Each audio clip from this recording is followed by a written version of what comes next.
ശ്രീ ഗുരുവായൂരപ്പാ ശരണം.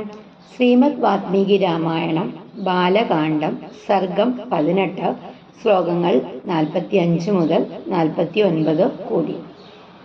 45-ാമത്തെ ശ്ലോകം. അപിതേ സന്നദാ സർവേ സാമന്താരിപവോജിതാഃ ദൈവം ച മാനുഷം ചാപി കർമ്മതേ സാധ്വനുഷ്ഠിതം. അപിതേ സന്നദാ സർവേ സാമന്താരിപവോജിതാഃ ദൈവം ച മാനുഷം ചാപി കർമ്മ തേ സാധ്വനുഷ്ഠിതം.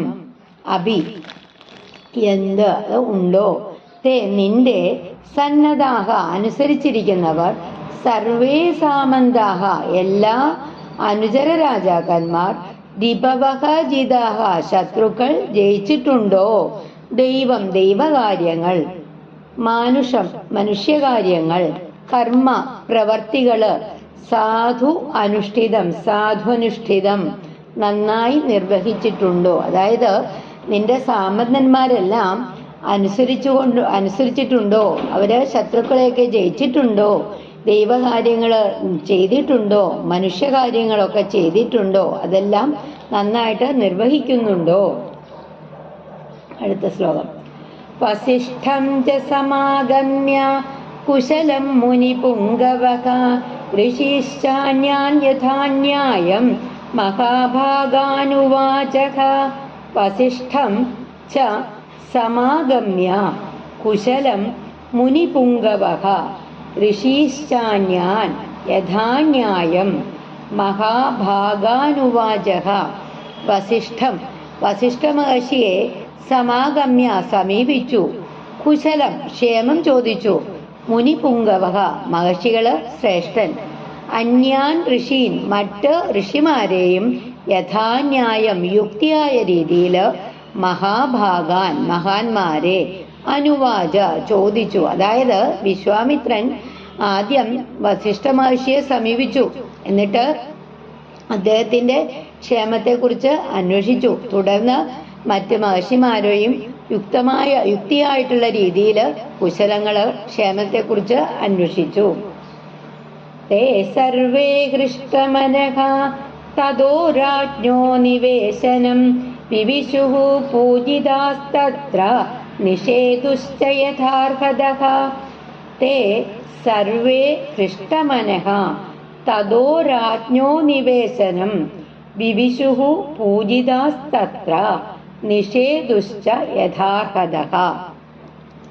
തേ സർവേ അവരെല്ലാവരും ഹൃഷ്ടമനഃ സന്തോഷത്തോടെ രാജ്ഞോ നിവേശനം രാജാവിന്റെ ഭവനം വിവിശുഹു പ്രവേശിച്ചു, പൂജിതാഹ ആദരിക്കപ്പെട്ട്, നിഷേധുഹു ഇരുന്നു, യഥാർഹതഃ യോഗ്യമായ സ്ഥാനങ്ങളിൽ. അതായത് അവരെല്ലാവരും വളരെ സന്തോഷത്തോടു കൂടിയിട്ട് രാജാവിന്റെ അരമനയിൽ പ്രവേശിച്ചു.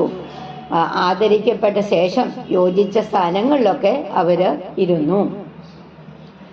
അഥ ഹൃഷ്ടമനാ രാജാ വിശ്വാമിത്രം മഹാമുനിം ഉവാച പരമോദാരഃ ഹൃഷ്ടസ്സമഭിപൂജയൻ. അഥ ഹൃഷ്ടമനാ രാജാ വിശ്വാമിത്രം മഹാമുനിം ഉവാച പരമോദാരഃ ഹൃഷ്ടസ്സമഭിപൂജയൻ. അഥ തുടർന്ന് ഹൃഷ്ടമനാ രാജ സന്തോഷമുള്ള രാജാവ് വിശ്വാമിത്ര മഹർഷിയെ മഹാമുനി മഹർഷിയെ ഉവാച പറഞ്ഞു, പരമോദാരഃ അത്യന്തം ഉദാരൻ, സമഭിപൂജയൻ ആദരിച്ചു. അതായത് തുടർന്ന് സന്തോഷഭരിതനായ രാജാവ് വിശ്വാമിത്ര മഹർഷിയെ ആദരിച്ചു. എന്നിട്ട് വിനീതമായിട്ട് സംസാരിച്ചു. യഥാമൃതസ്യ സംപ്രാപ്തിഃ യഥാ വശമനൂദഗേ യഥാ സദൃശധാരേഷു പുത്രജന്മാ പ്രജസ്യ വൈ. യഥാമൃതസ്യ സംപ്രാപ്തിഃ യഥാ വശമനൂദഗേ യഥാ സദൃശധാരേഷു പുത്രജന്മാ പ്രജസ്യ വൈ. യഥാ പോലെ അമൃതസ്യ സംപ്രാപ്തി അമൃതം ലഭിക്കുന്നതുപോലെ വർഷം അനൂദകെ വരൾച്ചയില് മഴ ലഭിക്കുന്നത് പോലെ സദൃശതാരേഷു അനുയോജ്യമായ ഭാര്യ ലഭിക്കുന്നത് പോലെ പുത്രജന്മ പുത്രപ്രാപ്തി അപ്രജസ്യ സന്താനമില്ലാത്തവന് പുത്രപ്രാപ്തി ഉണ്ടാവുന്നത് പോലെ, അതായത് അമൃതം ലഭിക്കുന്നത് പോലെ, വരൾച്ചക്കാലത്ത് മഴ ലഭിക്കുന്നത് പോലെ, നല്ല ഭാര്യയും സന്താനവും ലഭിക്കുന്നത് പോലെ നിങ്ങളുടെ വരവ് എനിക്ക് അതിയായ സന്തോഷം നൽകുന്നു. അതായത് വിശ്വാമിത്ര മഹർഷി ദശരഥ രാജാവിനെ സന്ദർശിക്കുമ്പോൾ രാജാവിൻ്റെ ക്ഷേമവും രാജ്യകാര്യങ്ങളും ഒക്കെ ചോദിക്കുന്നു. രാജാവ് മഹർഷിയെ വളരെ ആദരവോടെ സ്വീകരിച്ച് അദ്ദേഹത്തിൻ്റെ വരവ് അതിയായ സന്തോഷം നൽകുന്നു എന്ന് അറിയിച്ചു. അതായത് വിശ്വാമിത്രൻ രാജധാനിയിലെത്തി ആദ്യം വസിഷ്ഠനെയും മറ്റ് ഋഷിമാരെയും ഒക്കെ ആദരിച്ചു. തുടർന്ന് എല്ലാവരും രാജാവിൻ്റെ അരമനയിൽ പ്രവേശിച്ചു. ദശരഥൻ മഹർഷിയെ വലിയ ആദരവോടെ സ്വീകരിച്ച് തൻ്റെ രാജ്യത്തിലെ കാര്യങ്ങളെല്ലാം സുഖമായിട്ട് നടക്കുന്നതായിട്ട് വ്യക്തമാക്കി. പിന്നീട് വിശ്വാമിത്രൻ്റെ സാന്നിധ്യം തൻ്റെ ജീവിതത്തിൽ അമൃതം ലഭിച്ചതുപോലെയും വരൾച്ചയിൽ മഴ കിട്ടിയതുപോലെയും സന്താനമില്ലാത്തവന് പുത്രപ്രാപ്തി ലഭിച്ചതുപോലെയും സന്തോഷകരമാണെന്ന് രാജാവ് പറയുന്നു.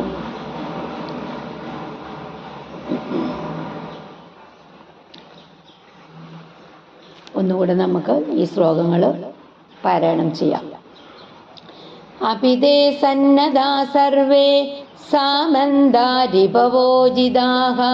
ദൈവം ച മാനുഷം ചാപി കർമ്മദേ സാധ്വനുഷ്ഠിതം വസിഷ്ഠം ച സമാഗമ്യ കുശലം മുനിപുംഗവഃ ഋഷീശ്ചാന്യാൻ യഥാന്യായം മഹാഭാഗാനുവാചക തേ സർവേ ഹൃഷ്ടമനഃ തതോ രാജ്ഞോ നിവേശനം വിവിശുഃ പൂജിതാസ്തത്ര നിഷേധുശ്ച യഥാർഹതഃ അഥ ഹൃഷ്ടമനോ രാജാ വിശ്വാമിത്രം മഹാമുനിം ഉവാച പരമോദാരഃ ഹൃഷ്ടഃ സമഭിപൂജയൻ യഥാമൃതസ്യ സംപ്രാപ്തിഃ യഥാ വശ്യമനൂദകേ യഥാ സദൃശദാരേഷു പുത്രജന്മ പ്രജസ്യ വൈ. ഹരേ രാമ രാമ രാമ ഹരേ ഹരേ, ഹരേ കൃഷ്ണ കൃഷ്ണ കൃഷ്ണ ഹരേ ഹരേ. ഹരേ രാമ രാമ രാമ ഹരേ ഹരേ, ഹരേ കൃഷ്ണ കൃഷ്ണ കൃഷ്ണ ഹരേ ഹരേ.